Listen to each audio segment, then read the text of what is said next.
In the summer of 1999, the LaChance family moved into a tall, tired Victorian on a quiet Union Street, hopeful and unaware of what waited inside. At first it was small things, cold spots in afternoon rooms, a picture fallen from a wall with no sign of disturbance. Neighbors remembered the house as quiet, but the LaChances began to sleep poorly, waking to distant sounds that couldn't be explained. They kept an album of early days. Smiling faces, a child on the stairs, a handwritten note with a date, all ordinary at first glance. But beneath the ordinary there was a tone, a low, human-like sound that the family would later name simply the screaming.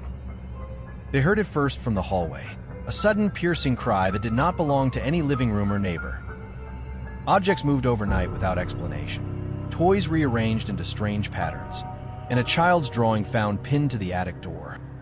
One evening the mother woke to a whispering at the foot of the bed, words too soft to decode but heavy with intent.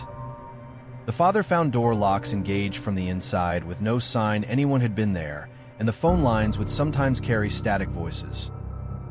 Neighbors reported hearing a human cry late at night, a sound described as impossible to locate, starting and stopping like a held breath. A tape recorder captured a burst of noise that, when slowed, revealed a high, wordless wail layered beneath static. Late-night footprints appeared on dusty floors where no one had walked, and fresh scratches marred the banister as if something climbed past. As months passed, the sounds changed from whispers to full-throated screams that rattled windows and woke the whole block. The child began to speak to an unseen companion, answering questions no one asked and staring into corners with wide, blank eyes. One night, the family recorded a sequence of knocks followed by a scream that rose and fell as if moving through the rooms. They found messages scrawled on walls in the attic, letters uneven and frantic, dates that matched nights of unrest. Visitors who entered the house reported sudden nausea, headaches, and an intangible pressure that pushed at their chests. Local journalists came calling, cameras clicking, but their footage often showed strange orbs and smears that defied easy explanation. Desperate, the family called a priest. He walked the house solemnly, prayers whispered into corners that seemed to swallow sound. Investigators with EMF meters reported spikes in empty rooms and recordings that contained voices layered beneath audible noise. Friends and relatives took turns staying overnight, each leaving pale, shaken, and unable to explain what they had felt. On one recorded night, the family captured a voice saying a single name, repeated like a summons, and the temperature dropped sharply in the clip. They told friends, "We cannot sleep, we cannot live like this." But leaving did not always mean relief. The echoes followed them in dreams.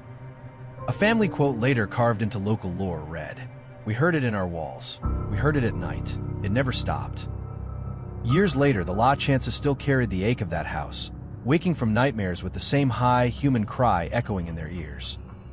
Researchers debated causes: poltergeist phenomena, psychological contagion, or something tied to the house's past. The truth remained unsettled. Locals tell the story in whispers now, a cautionary tale about homes that keep memory and people who listen too closely. Tonight we return to the house in photos. Cracks, door frames, a hallway swallowing light relics of nights when the air itself screamed. Some say the LaChances found peace only after they moved away, others insist the house still calls in the dark. We end with the house at night, a lingering exterior shot, and then far off, a single scream as if the walls remembered everything.